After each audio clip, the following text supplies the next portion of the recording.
বীরভূম জেলা এলাকায় শিউড়ি শহরে খাবারের দোকানগুলিতে অভিযান চালায় খাদ্য সুরক্ষা আধিকারিকরা। এই দিন বীরভূম জেলা শিউড়ি শহরে বাস স্ট্যান্ড এলাকায় খাবারের একাধিক দোকানে অভিযান চালায় জেলা স্বাস্থ্য দপ্তরের আওতায় থাকা জেলা খাদ্য সুরক্ষা আধিকারিকরা। সেই মতো খাবারের দোকানগুলোতে পরিদর্শন করেন এবং সেখানেই দোকানীদের সঙ্গে কথা বলেন, বেশ কিছু খাবারের গুণগত মান পরীক্ষা করেন। পাশাপাশি খাবারের ব্যবহৃত দ্রব্যাদির গুণগত মান এবং দ্রব্যাদির মেয়াদকাল শেষ হয়ে গেছে কিনা, ঠিক আছে কিনা তারা পরীক্ষা করে দেখেন। জেলা স্বাস্থ্য দপ্তরের আওতায় থাকা জেলা খাদ্য সুরক্ষা আধিকারিকদের সূত্রে জানা গিয়েছে, শিউড়ি শহরে বেশ কিছু দোকানের খাবার উদ্ধার করা হয়েছে, সেগুলো ব্যবহার করা যাবে না। এছাড়াও বেশ কিছু জিনিস যেগুলো খাবারে মেশানো হয় রং উদ্ধার করা হয়েছে। এর পাশাপাশি বেশ কিছু দোকানের ট্রেড লাইসেন্স এবং ফুড লাইসেন্স নেই। তারা সেই সব দোকানীদের উদ্দেশ্যে পরিষ্কার জানিয়ে দিয়েছেন যে 10 দিন সময় দেওয়া হয়েছে আপনাদের, এরই মধ্যে আপনাদের দোকানের কাগজপত্র বানিয়ে নিন, না হলে অন্যথা আইনানুগ ব্যবস্থা গ্রহণ করা হবে। বীরভূম থেকে কৌশিক গাঙ্গুলির রিপোর্ট, ওয়ার্ল্ড জনতা টিভি। লাইসেন্স মানে মানুষ আছে, যে কোনো পুরা কাজে সব লাইসেন্স করা দেখে গেলেন, ওনারাও চেক করলেন সবই, সস থেকে আমলের ক্রিম, আমলের বাটা সব কিছু দেখলেন। খালি সামনে যেটা আছে ওই বলে যেন ধুলো না আসে খাবারের মধ্যে, সামনেটা একটু ঘেরতে বললো আর কি। আমি 1 সপ্তাহ টাইম নিয়েছি, আমি বলছি 1 সপ্তাহের মধ্যে ঘেরে দেবো। কোনো রং বা অন্য কোনো যেগুলো বর্জ্য পদার্থ যেগুলো ইউজ করা যায় সেরকম কিছু পেয়েছে? না, সবই লাইসেন্স করা যেগুলো পেয়েছে।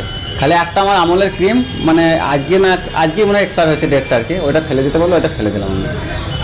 আপনার দোকানটা কোথায়? এইখানেই আমার দোকান, শিউড়ি বাস স্ট্যান্ডে। আমার নাম রহমতুল্লাহ শেখ। বললো সাদা ত্রিপল লাগায় খাবারের যাতে ধুলো খুলো না বসে, এটাই বলে গেল। আর ট্রেড লাইসেন্সটা সামনে রাখতে বললো। ঠিক ছিল তো? হ্যাঁ, ঠিক। শুধু সামনে লাগানো ছিল না? না। আচ্ছা, কিসের দোকান আপনাদের? মুসলিম হোটেল। না, কি হয় না, কি বিক্রি হয়? খাবার, ভাত, রুটি। আর কোনো রং বা কিছু রং পেয়েছে? না, দেওয়া যায়নি, ওইসব হয় না। আগামী দিনে তাহলে আপনারা এটা করে দেবেন, মানে পলিথিন দিয়ে মুড়ে দেবেন? হ্যাঁ। কী নাম হোটেলের? রয়্যাল মুসলিম হোটেল। আপনার কী নাম? আমার নাম মোহাম্মদ সেমিন। আজকে সিউড়ি জেলায় খাদ্য সুরক্ষা শাখা স্বাস্থ্য বিভাগের তরফ থেকে একটা অভিযান চালানো হয়েছে। অভিযান বললে ব্যাপারটাকে কম বলা হয়, কারণ আমরা চেষ্টা করছি মানুষকে সতর্ক করতে যে যেই ধরনের কালার ব্যবহার করা উচিত নয় সেই কালারগুলো যাতে তারা ব্যবহার না করে, যেগুলো ফুড গ্রেড নয়।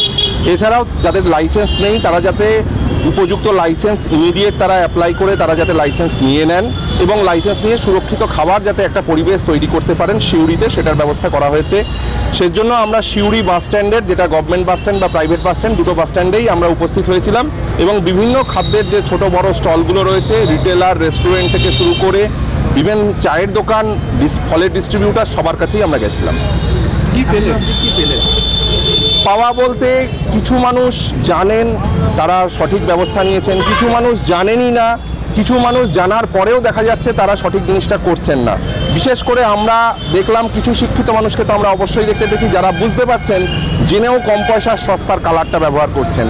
তাদের কালার এবং যে খাবারে কালার দিয়েছেন সেটাকে ইমিডিয়েট ফেলে দেওয়ার ব্যবস্থা করা হয়েছে বা ফেলে দেওয়া হয়েছে এবং আমরা বলে দিয়েছি যে সতর্ক করে দেওয়া হয়েছে যে ভবিষ্যতে যারা তারা এই খাবারটা রংটা যাতে ব্যবহার না করেন এবং লাইসেন্স যাতে 10 দিনের মধ্যে তারা অ্যাপ্লাই করে সংশ্লিষ্ট দপ্তর থেকে লাইসেন্সটা ব্যবহার করে নিয়ে নেন। যদি না হয় তাহলে কি ব্যবস্থা নেওয়া হবে? প্রথমেই বললাম এটা একটা অ্যাওয়ারনেসের বা অভিযান, দুটোই বলা যেতে পারে। আমরা যদি আজকে দেখি যে লাইসেন্স তারা 10 দিনের মধ্যে অ্যাপ্লাই না করছে, তখন তাদের যে নিয়মানুগ ব্যবস্থা রয়েছে as per food safety and standard act, সেই অনুযায়ী তাদের ব্যবস্থা নেওয়া হবে। রেস্টুরেন্টগুলোতেও ঠিক একই রকমের। রেস্টুরেন্টের ক্ষেত্রে আমরা লাইসেন্স পেয়েছি বলবো, বেশিরভাগ ক্ষেত্রেই লাইসেন্সগুলো পেয়েছি। তার মধ্যেও যেটুকুনি ভুল ত্রুটি রয়েছে সেটা লাইসেন্সেই হোক বা তাদের রান্নাবান্নার মধ্যেই হোক, সেটা সম্পর্কে তাদেরকে জাগরুক করা হয়েছে এবং আমরা আশা করছি ভবিষ্যতে সিউড়িবাসী বলে নয়, বীরভূমে আমরা সবার জন্য সুস্থ এবং সুরক্ষিত খাবার পাবো। আমি ডক্টর প্রসেনজিৎ বটব্যাল, জেলা খাদ্য সুরক্ষা আধিকারিক, বীরভূম জেলা।